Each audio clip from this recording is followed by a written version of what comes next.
Rahm Emanuel is with us in the studio this morning. Good morning, Mr. Emanuel. It was a big week last week. It's going to be another big one this week. When the president told the joint session of Congress on Tuesday there was nothing more important than bringing the deficit down, House Democrats led by Speaker Pelosi jumped to their feet with applause.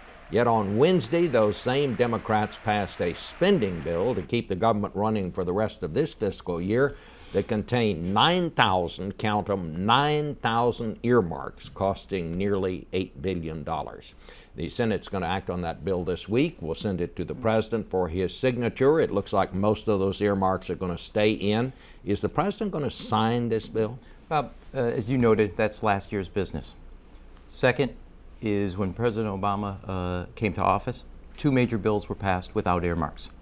The Major Economic Recovery Act, earmark-free. The Children's Health Care Bill, earmark-free. He has said clearly his policies about earmarks, which is there's got to be more accountability, more transparency, and a reduction.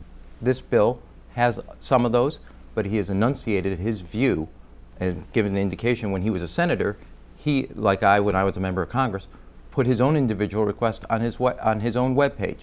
That policy's now been adopted because the most important thing is to be transparent and accountable for what you ask. Because what the American people want to know is, do these individual congressional earmarks meet a worthy public objective, or are they just the individual desire of a member of Congress?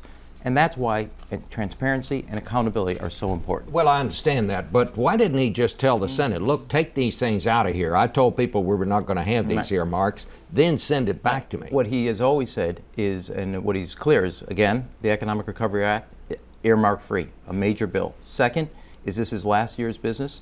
And third, most importantly, we're going to have to make some other changes going forward to reduce and bring more, reduce the ultimate number and bring the transparency. And that's the policy that he enunciated in the campaign. But it sounds to me like what you're going to, what he's about to do here is say, well, I don't like this, but I'm going to go ahead and sign it, but I'm going to warn you, don't ever do it again. Is that what's about to happen here?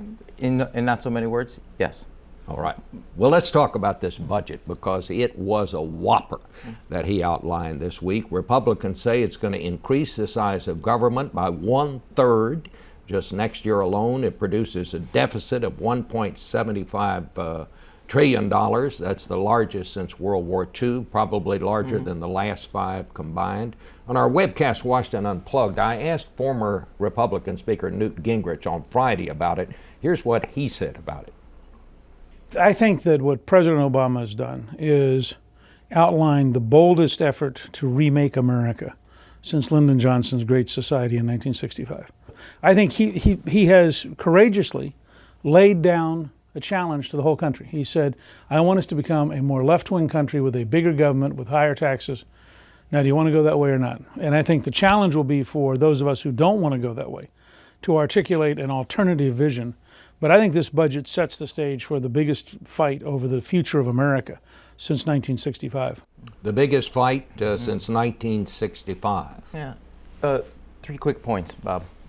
First, this isn't a $1.7 trillion deficit he inherited. Let's be clear about that. We inherited this deficit, and we inherited $4 trillion of new debt. That is the facts. Second is this budget is very honest with the American people. It's honest about the cost of the war, which we have never been honest for 7 years. It's honest about the alternative minimum tax, which we've never been honest with the American people about. And that, in this deficit, reflects what we inherited at this point. Second, I happen to think that Newt is right about one thing. There's a challenge now to the Republicans, because the president's very clear.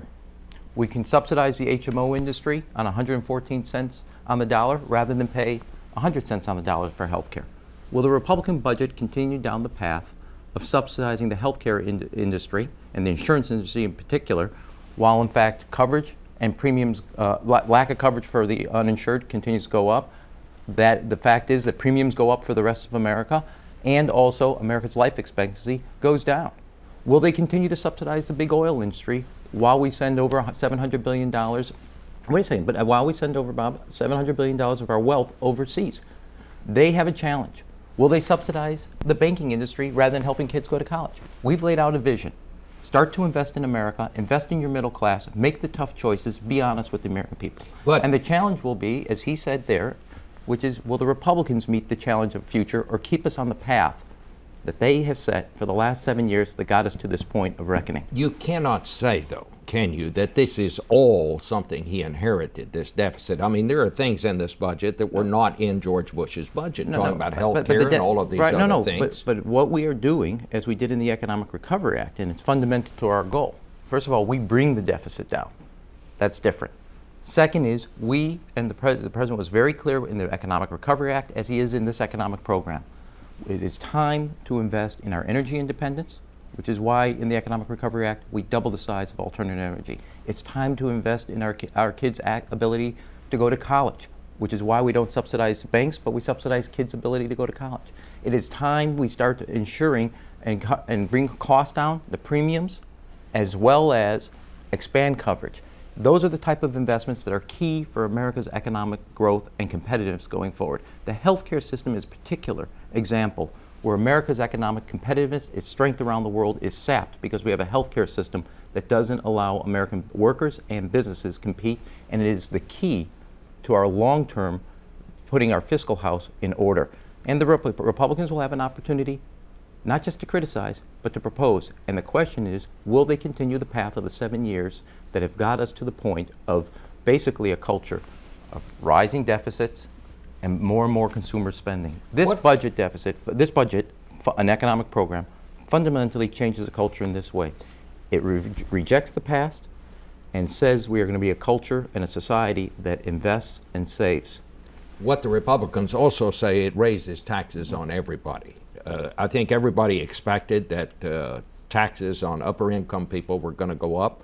Barack Obama said during the campaign that that's what he planned to do. But Newt Gingrich and some of the other Republicans say when people find out that when you're talking about these things you're talking about on the energy front, it's going to be a new tax on everybody that uses electricity, who drives a car, and there are going to be tax increases in myriad other ways. Well, first of all, let's be very clear, because I've seen the scare tactics before. You've seen it too, Bob. 95% of Americans, working Americans, will have a tax cut. As the President said Tuesday night, 95% of Americans will have a tax cut. And starting April 1st, they'll see it, which the Republicans voted against in large measure in the House and in the Senate. Second, nobody will see a tax increase for 2 years when we get out of this recession. And he ran on, as you noted, the fact that the wealthy 2% will have their marginal rates go back to where they were under Bill Clinton when we produced 22 million jobs, and their deductions will go back to where they were under Ronald Reagan. That we're going really just back to that point, that starting point. So there will be the scare tactics trying to talk about the fact that everybody's going to see tax increases, and the President could not have been clearer Tuesday night that working middle-class families will get a tax cut. In addition to that, more and more will get assistance so they can go to college in a society and a time economically where you earn what you learn. We're going to help more people go to college and have the most educated workforce. We're also fundamentally, the most important thing economically is get an energy policy and a healthcare policy that ensures that the economy and the members of our society and our country can get a healthcare system that works for them rather than them working for that healthcare system, and an energy policy that weans us off a dependence on foreign oil and towards an independent policy on energy. Aren't there more tax increases in this plan than Barack Obama talked about during the campaign? For example, on upper income people, talking about reducing the deductions they can take on charitable giving. Aren't you going to get a lot of opposition from places like where Barack Obama used to work, charitable enterprises, when he was a community organizer? There'll be, voices of criticism, but I want everybody to be reassured by the fact these are the rates that were on deductions that Ronald Reagan had, and the marginal rate is where Bill Clinton and the time in the 90s we had. That's what they are. There's not like just something totally radically new. We're going back to those points and making sure. But what do? We reduce the deficit, and we make critical investments that are essential for the economic strength of this country. And what has not happened over the years, when we were subsidizing these powerful interests, is in fact we went farther and slid farther and farther behind while we were piling up record amount of debt and deficits. And the question is, and the challenge is, that day of reckoning can no longer be put off. And the president's very clear. He ran on this, and one of the big news is here in Washington is not only did he run on it, he then proposed it. And which is always a surprise, and I think one of the gas that you hear here in Washington, people expect you to run on say one thing in the campaign and then govern different. I think what's woken up Washington is he's been consistent from the campaign all the way through to his economic program, and he said these are the challenges we have, and the day of running away from those challenges and not meeting them while America slid behind economically is no longer feasible or is no longer smart. Do you think you're going to get more Republican support than you had, for example, on passing those stimulus packages? I noticed you said in an article in the New Yorker, when somebody asked, is bipartisanship dead? You were quoted as saying, the public wants bipartisanship, we just have to try. We don't have to succeed in getting it. What does that mean? Well, there's slightly a little more by that. First of all, we did succeed. Number one, in bipartisanship. We've got three Republicans. No, well, let's do the entire scorecard. On the Ledbetter legislation, a number of Republicans in both the House and Senate voted for it. On the Children's Health Care bill, a number of Republicans voted for that. You are right on the Economic Recovery Act. Because of its boldness, we had 3. But we had governors throughout the country who supported it, Republican mayors throughout the country supported it, and Republican voters who supported it. Going forward, the president's been very clear. He called on the national service bill that Senator Kennedy and Senator Hatch, a Republican for Utah, had proposed. He has been clear about wanting a stem cell legislation that a number, like Senator Specter, a Republican from Pennsylvania, as well as Senator Harkin, a Democrat from Iowa. So we will continue to reach out, as we did in the fiscal summit earlier this week, as we will in the healthcare summit on Thursday. Let me ask but you our this goal, question. our goal, Bob, is to continue to reach out, and it's our desire that the Republicans would work with us in trying to be constructive rather than adopt the philosophy of somebody like Rush Limbaugh, who's praying for failure. Rush Limbaugh. We've talked about Newt Gingrich a lot this morning, and now you bring up Rush Limbaugh. Who do you think now speaks for the Republican Party? You just named him. It was Rush Limbaugh. I mean, he has laid out his vision, in my view, and he said it clearly, and I compliment him for that. He's been very upfront, and I compliment him for that because he's not hiding. He's asked for President Obama and called for President Obama to fail. That's his view, and that's what he's enunciated. And whenever a Republican criticizes him, they have to run back and apologize to him and say they were misunderstood. He is the voice and the intellectual force and energy behind the Republican Party, and he has been upfront about what he views and hasn't stepped back from that, which is he hopes for failure.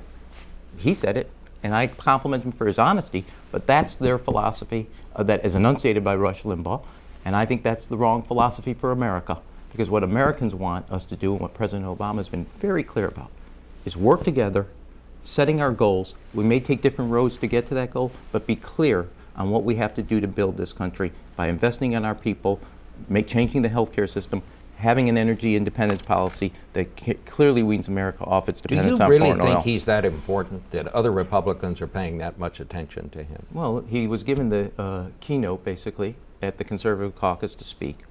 When a Republican did attack him, he clearly had a turnaround and come back and basically said that he apologized and was wrong. And I do think he's an intellectual force, which is why the Republicans pay such attention to him.